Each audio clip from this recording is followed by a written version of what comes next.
Welcome to Solid Signal Podcast for February 12th, 2013. Today is Abraham Lincoln's birthday, and we're going to be talking about a subject that's almost as old as President Lincoln, antennas. According to Wikipedia, which is always right about everything, the first antennas were built in 1888 by a guy named Heinrich Hertz. Now that's roughly 50 years before there was anything to listen to on the radio, but you have to start somewhere. So you're asking yourself, why am I listening to a weekly podcast about a 130-year-old subject? Is there anything interesting or timely about antennas that hasn't already been said? Well, maybe not. But the funny thing is that there's still a lot of misconceptions out there, and we'd like to clear them up for you. In the last year, I've learned an awful lot about antennas, and I'm sure some of my friends would take exception with some of the comparisons that I'm going to make. But I'm deliberately simplifying a few things because we're not really talking technical wave theory here. I just want to give you an idea of how antennas work. First comes the basics, and I promise I'll go through this really quickly.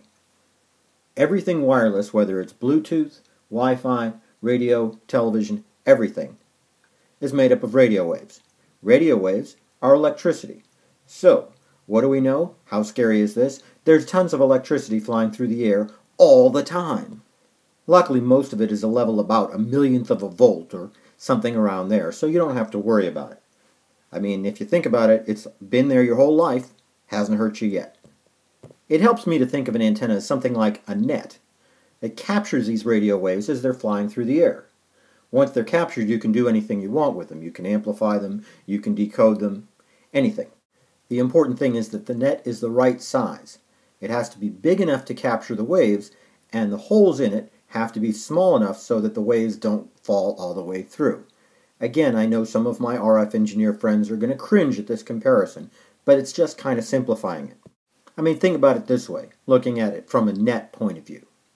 If you were trying to catch an ant, you wouldn't use a net with big holes in it because the ant would just fall out.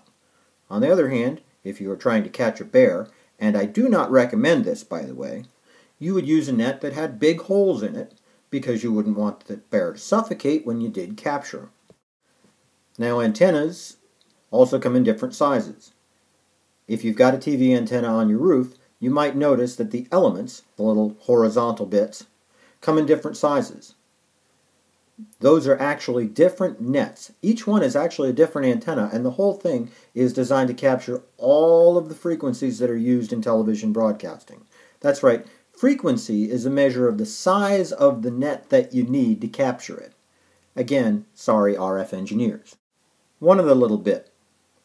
As you get higher up in frequency, you can use a smaller antenna to capture the same amount of power. Old school VHF antennas needed to be pretty darn large. UHF antennas need to be a lot smaller. Most HDTV signals are on UHF. Not all, but most.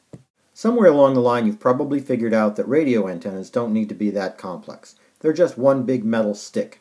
We call that a monopole. On the other hand, TV antennas do need to be a lot more complex. Why is that? Because there's so much more of a spread in television broadcast frequencies.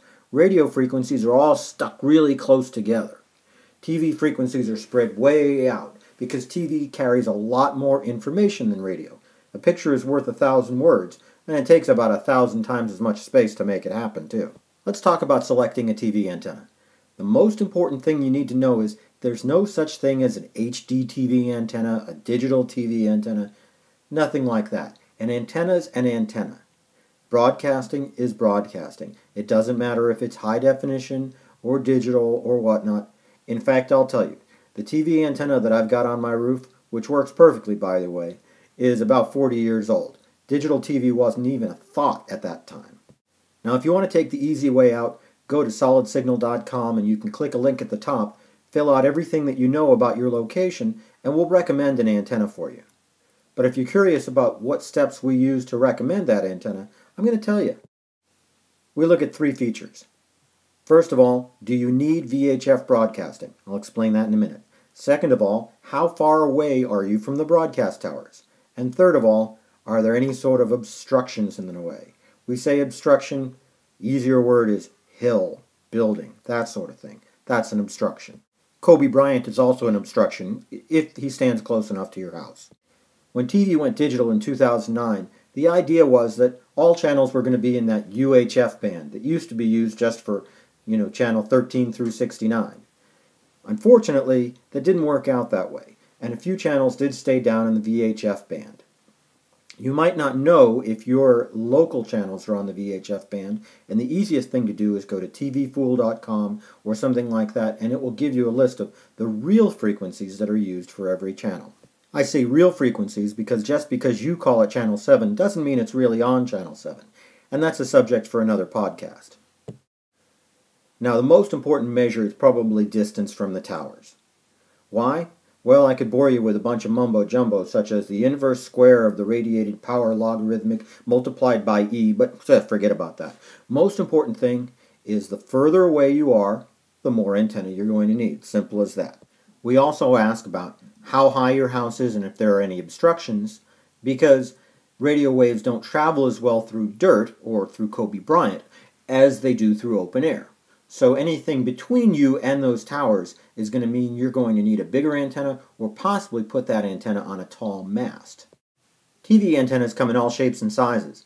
Sometimes manufacturers want to look really sexy with their antennas, so they'll put them in big plastic cases or something like that. Sometimes they're just a little bit more old school and they look like the kind that have been kicking around on the top of houses for about 60 years. Remember, I'm not saying one antenna is as good as another, but there is no such thing as a digital TV or HD TV antenna.